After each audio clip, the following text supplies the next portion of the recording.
On February 13th, 2017, best friends Liberty German and Abigail Williams were murdered by this man. We only have this picture because one of the girls, Liberty, intuitively and bravely captured video of him as he approached the two young girls, cornered them at the bridge, and commanded them to go down the hill.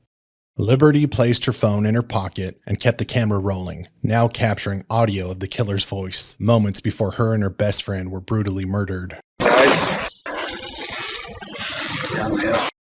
It's now 5 years later, and despite having video and audio of the person responsible for their deaths, the identity of Bridge Guy is still unknown. This horrific crime was committed in the small town of Delphi, Indiana, but has gained worldwide attention due to the circumstances of the crime. It is hard to understand how this killer has not been caught when we know how he looks, how he sounds, and we know his approximate height and weight. The FBI has been working on this case alongside the Carroll County Sheriff's Office and Indiana State Police. Despite their best efforts, Bridge Guy is still unknown. How do we know this? Because in 2019, they set a trap for the killer, which unfortunately didn't work. For more than 2 years, you never thought we would shift gears to a different investigative strategy, but we have. Maureen, do you think that was for optics, to have the local sheriff in the background, then the superintendent doing all the talking? Yes, I think a lot of it was part of a plan to, first of all, lure the person in, the offender. I think that giving everyone 4 days for a press conference gave this offender enough time to at least get there if he was able to. And so they wanted him to be there. They had everyone sign in, and I was really, really hoping that this thing would just get finished that very day. So yeah, I think it was, a lot of it seemed to me like stuff I've heard in profiles from the Behavioral Analysis Unit at the FBI. Calling him a coward?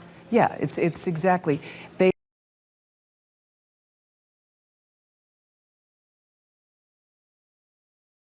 And when I was the unit chief in the bureau and training others, I was kind of de-emphasizing the profile because the idea of a profile is you're trying to generate leads, you're trying to pique the mind and interest of people who may know some of the characteristics fitting this character, the person responsible for the crime.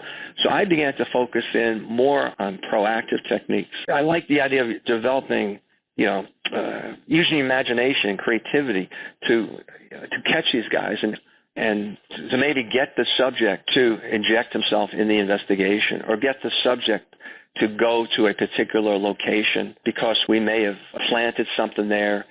We may have had a memorial service there. We may have had a memorial service there.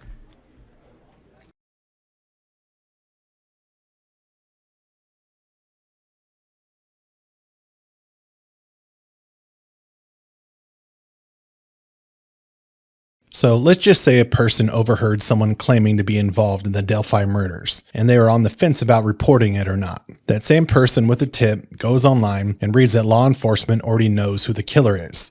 That can make them think that there's no use in reporting their tip because law enforcement has already figured it out. So why should they put themselves at risk when they don't have to? We know that this is about power to you.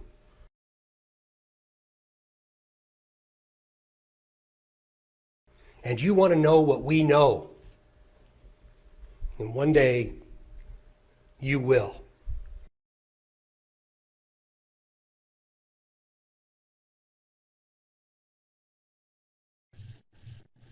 Okay, at the conference in which the new sketch was released, there was a specific wording and talk that seemed aimed at someone in particular. Can you verify if it was actually meant for someone obviously the suspect, but beyond that, like a particular person? Those were comments made by me, and no, I'm not going to talk about it.